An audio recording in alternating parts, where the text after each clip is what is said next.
Hello students, आज जो रचना आपके सामने प्रस्तुत है ये है विलियम वर्ड्सवर्थ की लिखी हुई कविता द सॉलिटरी रीपर। सॉलिटरी का मतलब होता है समवन हु इज अलोन, मतलब अकेला हो जो, और रीपर का मतलब होता है फसल काटने वाला। इस वीडियो में आप इस कविता का हिंदी रूपांतर और इसके भावार्थ पर हम चर्चा करेंगे। विलियम वर्ड्सवर्थ, जैसा कि आप जानते हैं, अंग्रेजी साहित्य के एक बहुत बड़े कवि हुए हैं और इनकी कविताओं में खास करके प्रकृति जो नेचर है उसको बहुत अहम जगह दी जाती है, क्योंकि विलियम वर्ड्सवर्थ का मानना था कि व्यक्ति के जीवन में जो प्रकृति है उसकी बहुत बड़ी भूमिका होती है और प्रकृति के द्वारा ही सब चीज़ों को चलाया जाता है, ये चलती हैं। और इस कविता का सारांश ये है कि कवि कहीं जा रहे होते हैं और वो देखते हैं कि एक पहाड़ों की वादियों में कहीं एक युवती होती है, एक लड़की होती है जो अकेले फसल काट रही होती है और फसल काटते समय वो कुछ गुनगुना रही होती है और उसकी गुनगुनाहट बहुत ही ज़्यादा सुंदर होती है और जो कवि है उसका मन मोह लेती है। तो कवि अपनी यात्रा पे जाते जाते वो ठहर जाता है उस जगह पे और उस युवती के गायन को, उसकी जो लय है, उसकी जो ट्यून आ रही है, उसको सुनने लगता है। और वो साथ साथ जो दूसरे यात्री जा रहे होते हैं उस रास्ते पे उनसे भी कहता है कि देखो और सुनो, कितनी सुंदर आवाज़ है। लेकिन ये जो युवती होती है वो क्या गा रही होती है इस बात का अंदाजा कवि को नहीं होता।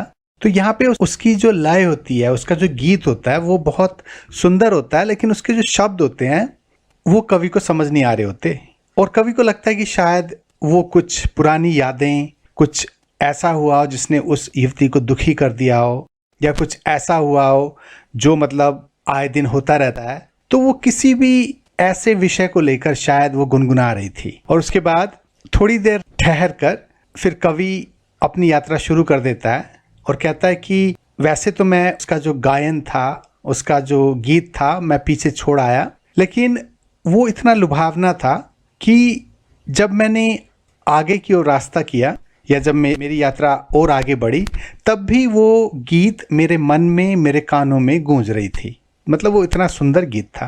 तो ये ही इस कविता का एसेंस है। चलिए आइए शुरू करते हैं द सॉलिटरी रीपर। और कविता को शुरू करने से पहले एक छोटी सी बात मैं आपको ये भी बता देना चाहूँगा कि ये जो कविता है, जिस प्रकार की बैकग्राउंड दी हुई है, जिस प्रकार के शब्द इसमें लिखे गए हैं, कि ये कविता स्कॉटलैंड के किसी हाईलैंड की जगह पे लिखी गई है। हाईलैंड कहते हैं स्कॉटलैंड में उस जगह को जहाँ मतलब पहाड़ियाँ हैं, बहुत सुंदर एरिया है ये। और इसमें कई जो शब्द यूज़ किए गए हैं वो भी स्कॉटिश प्रदेश में जो बोले जाते हैं या उन जिन शब्दों का स्कॉटलैंड के भागों में बड़ा चलन होता है, उस तरह के शब्द इस कविता में लिखे गए हैं। तो मैं आपको बताता चलूँगा जहाँ पे भी ज़रूरत होगी। तो चलिए आइए शुरू करते हैं द सॉलिटरी रीपर।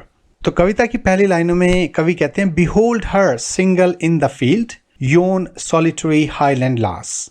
क्योंकि कवि जा रहे होते हैं एक रास्ते से और उस रास्ते से शायद दूसरे लोग भी जा रहे होते हैं और जब वो युवती के गाने को सुनते हैं तो वो कहते हैं कि बिहोल्ड हर, देखो उसे, अकेली खेत में खड़ी हुई, योंडर। तो योंडर का मतलब होता है ओवर देयर, वहाँ पर। तो यहाँ पे योंडर को छोटा करके लिखा हुआ योन। तो वहाँ पर एक अकेली हाईलैंड, जैसे मैंने आपको बताया, हाईलैंड स्कॉटलैंड में एक जगह का नाम है, बहुत ही खूबसूरत जगह है। और लास कहते हैं, स्कॉटिश इंग्लिश में ज़्यादा प्रयोग होता है ये शब्द। इसका मतलब होता है युवती या लड़की। तो देखो उस अकेली हाईलैंड की लड़की को जो खेत में अकेली खड़ी है, reaping and singing by herself, stop here और जेंटली पास। जो फसल काट रही है, रीपिंग, और अकेले कुछ गुनगुना भी रही है, सिंगिंग बाय हरसेल्फ। तो आप लोग अगर रुकना चाहो तो रुको। तो कवि जो हैं अपने जो दूसरे पैसेंजर जो हैं, वहाँ से जो मुसाफिर वहाँ से गुजर रहे हैं, उनसे कहते हैं कि या तो आप रुक के सुनो इसको या ऐसे जाओ कि उस लड़की को डिस्टर्ब ना हो, मतलब जेंटली पास हो जाओ, यहाँ से बहुत आस्ते से आप गुजरो। Alone she cuts and binds the grain and sings A melancholy strain. तो वो जो अकेली है वो काट रही है फसल को और उसको इकट्ठा कर रही है, लेकिन साथ साथ ही वो मेलनकॉली स्ट्रेन, मेलनकॉली कहते हैं उदासी को, तो वो उदासी का एक गीत जो स्ट्रेन है तो वो भी गा रही है, फसल काट रही है, वो गा रही है। O listen for the vale profound is overflowing with the sound. और वो फिर कवि जो है दूसरे मुसाफिर से मुखातिब होते हुए कह रहे हैं कि सुनो कि ये जो घाटी है जो इतनी गंभीर है, मतलब वेल यहाँ हो गया वैली का छोटा रूप, घाटी जो वादी जिसे कहते हैं, और प्रोफाउंड मतलब जो गंभीर है। तो ये जो वादी है बहुत ही गंभीर है, बहुत दूर दूर तक फैली हुई है, ऊंचे ऊंचे पहाड़ हैं और नेचर में जो है गंभीरता झलक रही है। लेकिन जो लड़की गाना गा रही है वो इतना सुंदर है कि ओवरफ्लोइंग, कि ये जो घाटी है उस सारी सुंदरता को, उस लय को जो इतनी सुंदर है उसको अपने आप में समेट पाने में असमर्थ है। तो जो गीत है वो ओवरफ्लो हो रहा है, मतलब इतनी मिठास है उस गीत में कि घाटी भी उसे अपने अंदर पूरी तरह से समा नहीं पा रही। नो नाइटिंगेल डिड एवर चोंट more welcome notes to weary bands of travelers in some shady haunt among Arabian sands। अब यहाँ पे कवि बुलबुलें होती हैं उसकी तुलना उस लड़की के गीत से कर रहे हैं और कहते हैं कि जो अरब के रेगिस्तान होते हैं और जब जो मुसाफिर होते हैं, जो कारवां होता है वो दिन भर चलता है और फिर वो एक ऐसी जगह पे आके रुकता है जहाँ पे बसेरा होता है, मतलब रेगिस्तान की किसी ऐसी जगह पे जो ओएसिस जिसे आप कह लें, जहाँ पे मतलब पानी पीने की जगह होती है, जहाँ पे कुछ हरियाली छाई हुई होती है, जहाँ पे छाँव होती है, और दिन भर थके हारे सूरज की धूप में चले हुए ये जब मुसाफिर उस जगह पे आके रुकते हैं तो जो बुलबुल होती है वो गीत गाती है, चोंट। लेकिन उसके भी जो गीत होते हैं इतने सुंदर नहीं होते जितना कि ये युवती, ये जो लड़की खेत में जो खड़ी है वो गा रही है। तो बुलबुल भी जो है इसकी आवाज से अच्छा नहीं गाती। A voice so thrilling never was heard in spring time from the cuckoo bird breaking the silence of the seas among the farthest Hebrides. यहाँ नेवर को NE'ER करके छोटा जो उसका शब्द बना के लिखा हुआ है। अब जो कवि हैं वो कोयल से इस आवाज की तुलना कर रहे हैं, तो कहते हैं कि इतना जो रोमांचकारी थ्रिलिंग जो आवाज है वो बहारों के समय में, वो स्प्रिंग के समय में जो कोयल चिड़िया है उसने भी नहीं गाया होगा जब वो गाती है। और हेब्रिडीज स्कॉटलैंड में टापुओं का एक समूह है। तो कवि का कहना है कि जो हेब्रिडीज के तट हैं, जो वहाँ का समुद्र है, बहार या बसंत के समय में जब कुकू कोयल वहाँ पे गाती है तो हेब्रिडीज के तटों पे जो फैला हुआ साइलेंस होता है वो दूर हो जाता है, वो छट जाता है। तो इतनी प्यारी आवाज होती है कोयल की। लेकिन ये जो युवती की आवाज है ये उससे भी ज्यादा थ्रिलिंग है, उससे भी ज्यादा रोमांचकारी है। तो अब यहाँ पे कोयल से भी अच्छी आवाज इस युवती की है, ऐसा कवि कह रहे हैं। Will no one tell me what she sings perhaps the plaintive numbers flow for old unhappy far off things and battles long ago। अब इन चालानों में क्या होता है कि कवि समझ नहीं पा रहा कि वो जो युवती है वो क्या गा रही है, क्योंकि जो लैंग्वेज है वो कवि को समझ नहीं आ रही।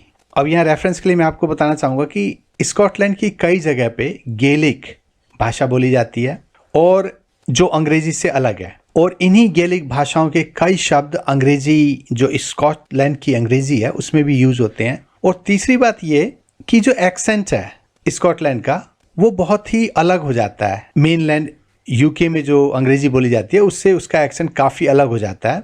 तो शायद इन तीनों बातों में से कोई एक बात हो सकता है वो अपनी लोकल भाषा में गीत गा रही हो सकता है उसमें कई जो शब्द हैं वो गेलिक भाषा के हों जिससे कि कवि को समझ नहीं आ रहा कि वो क्या गा रही है।